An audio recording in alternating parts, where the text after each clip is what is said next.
बोलो श्री सत्यनारायण भगवान की जय। आइए श्रवण करते हैं भगवान श्री सत्यनारायण की कथा के चतुर्थ अध्याय को। सत्य की बहुत महिमा है और भगवान सत्य स्वरूप हैं, इसलिए उनको सत्यनारायण कहा जाता है। भगवान सत्य को ही पसंद करते हैं, इसीलिए उनको सत्यनारायण कहा जाता है।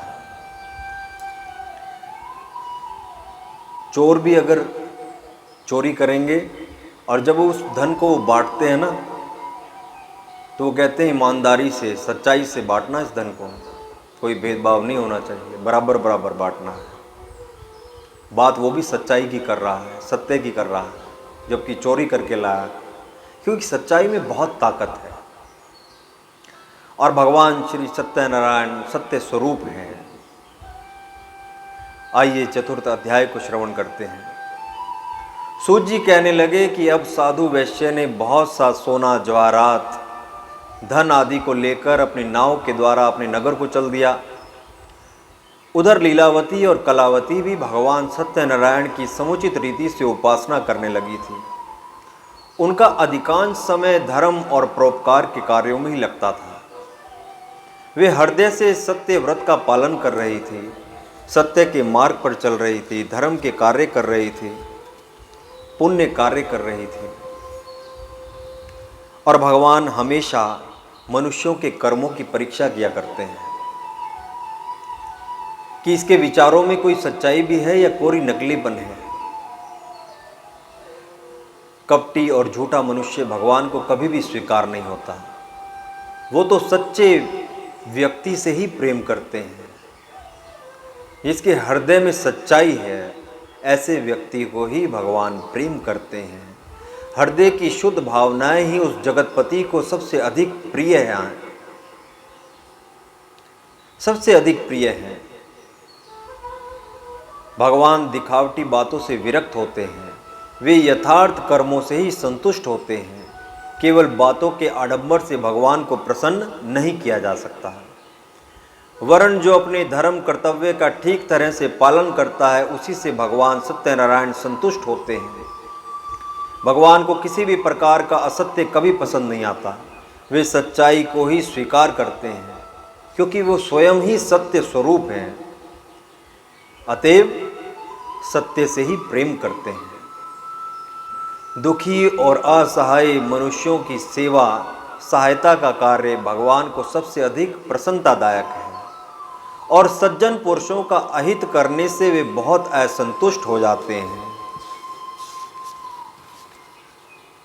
इस प्रकार से जो है भगवान सत्यनारायण सत्य से सदा प्रसन्न रहते हैं। सूत जी बोले कि वैश्य ने मंगलाचार करके यात्रा आरंभ की और अपने नगर को चला, और उसके थोड़ी दूर निकलने पर ही दंडी वेशधारी भगवान सत्यनारायण ने उससे पूछा कि हे साधु, तेरी नाव में क्या है? अभिमानी वणिक हंसता हुआ बोला कि हे दंडी, आप क्यों पूछते हो? क्या धन लेने की इच्छा है? मेरी नाव में तो बेल और पत्ते भरे हैं। फिर से असत्य वचन उसने बोले। अभी पुरानी बात को भूल गया, फिर से भूल गया। वैश्य का कठोर वचन सुनकर भगवान ने कहा कि तुम्हारा वचन सत्य हो। दंडी ऐसा कहकर वहां से दूर चले गए और कुछ दूर जाकर समुद्र के किनारे बैठ गए। दंडी के जाने पर वैश्य ने नित्य क्रिया करने के बाद जब अपनी नाव पर आकर देखा कि नाव तो बेल और पत्तों से भरी पड़ी है, धन के स्थान पर वहां पर बेल और पत्ते भरे पड़े हैं, देखकर मूर्छित हो गया, जमीन पर गिर पड़ा। फिर मूर्छा खुलने पर अत्यंत शोक प्रकट करने लगा, रोने लगा। तब उसका दामाद बोला कि आप शोक ना करें, ये दंडी का श्राप है, अतः हमें उन्हीं की शरण में चलना चाहिए, तभी हमारी मनोकामना पूरी होगी। दामाद के वचन सुनकर वो दोनों दंडी के पास पहुंचे और अत्यंत भक्ति भाव से नमस्कार करके बोले कि मैंने जो आपसे असत्य वचन कहे थे उसको क्षमा कर दो। ऐसा कहकर महान शोकातुर होकर रोने लगा। तब दंडी भगवान बोले कि हे वणिकपुत्र, मेरी आज्ञा से बार बार तुम्हें दुख प्राप्त हुआ, तू मेरी पूजा से विमुख हुआ, तू सत्य के मार्ग से हट गया। साधु बोला कि हे भगवान, आपकी माया से मोहित ब्रह्मा आदि भी आपके रूप को नहीं जानते, तो मैं अज्ञानी कैसे जान सकता हूं? आप प्रसन्न होइए, मैं सामर्थ्य के अनुसार आपकी पूजा करूंगा, मैं सत्य के मार्ग पर चलूंगा, मैं धर्म के मार्ग पर चलूंगा, मेरी रक्षा करो और पहले के समान नौका में धन भर दो। इस प्रकार साधु वैश्य ने भी अब अपनी भूल का अनुभव किया और पुनः यह संकल्प किया कि अपनी आवश्यकताओं की पूर्ति के पश्चात जो धन बचेगा उसका उपयोग सत्यव्रत का प्रचार करने के लिए करूंगा।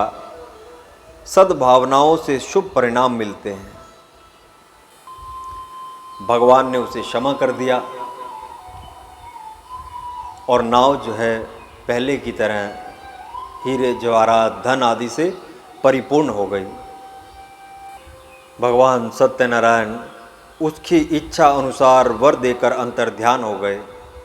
तब उन्होंने नाव पर आकर देखा कि नाव धन से परिपूर्ण है। फिर वो भगवान सत्यनारायण का पूजन करके साथियों सहित अपने नगर को चला और अब अपने नगर के जब निकट पहुंचा तो दूत को घर भेजा। दूत ने साधु के घर जाकर उसकी स्त्री को नमस्कार किया और कहा कि साधु अपने दामाद के सहित इस नगर के समीप आ गए हैं। ऐसा वचन सुनकर साधु की स्त्री बड़े हर्ष के साथ, बड़ी खुशी के साथ सत्यदेव का पूजन करके और पुत्री से भी कहा कि मैं अपने पति के दर्शन को जाती हूँ, तू भी पूजन आदि का कार्य शीघ्र पूर्ण कर और आ जा। माता के ऐसे वचन सुनकर कलावती प्रसाद को छोड़कर, अपनी पूजा को आदि छोड़कर, प्रसाद को छोड़कर अपने पति के पास गई और प्रसाद की अवज्ञा के कारण सत्यदेव रुष्ट हुए और उसका पति जो है नाव सहित पानी में डूब गया। कलावती अपने पति को ना देखकर रोती हुई जमीन पर गिर गई।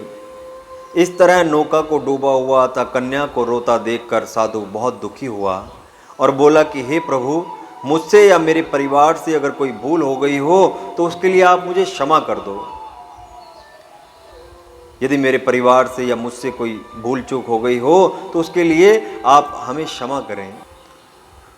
उसके दीन वचन सुनकर सत्यदेव प्रसन्न हो गए और आकाशवाणी हुई कि हे साधु, तेरी कन्या मेरे प्रसाद को छोड़कर आई है, इसलिए इसका पति अदृश्य हुआ है। यदि वह घर जाकर प्रसाद खाकर लौटेगी तो इसका पति अवश्य मिल जाएगा। ऐसी आकाशवाणी सुनकर कलावती ने घर पहुंचकर प्रसाद खाया, फिर आकर पति के दर्शन किए। तत्पश्चात साधु ने बंधु बांधुओं सहित सत्यदेव का विधि पूर्वक पूजन किया और उस दिन से वो सत्य के मार्ग पर चलने लगा, धर्म के मार्ग पर चलने लगा और अपने धन को पुण्य कर्मों में, शुभ कर्मों में लगाने लगा, दान आदि के कार्यों में लगाने लगा। और उस दिन से वह हर पूर्णिमा को भगवान सत्यनारायण का पूजन भी करने लगा। अब साधु वैश्य को काफ़ी शिक्षा मिल चुकी थी और अब वह अपने निर्वाह लायक संपत्ति रखकर शेष धन का सदुपयोग धर्म प्रचार में और लोक कल्याण के कार्यों में करने लगा।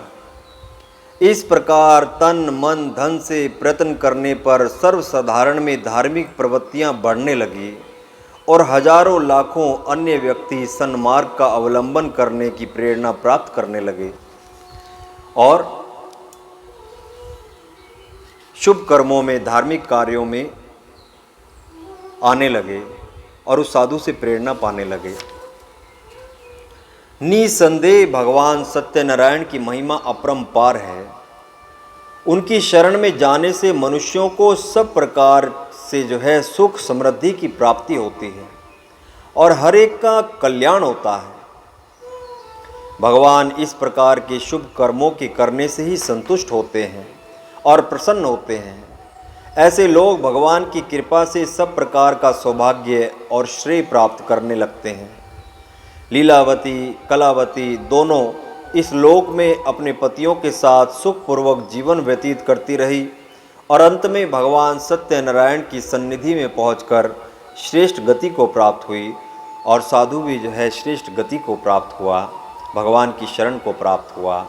बोलो श्री सत्यनारायण भगवान की जय। ये था चतुर्थ अध्याय। इसके बाद श्रवण करेंगे पंचम अध्याय। जय श्री राम।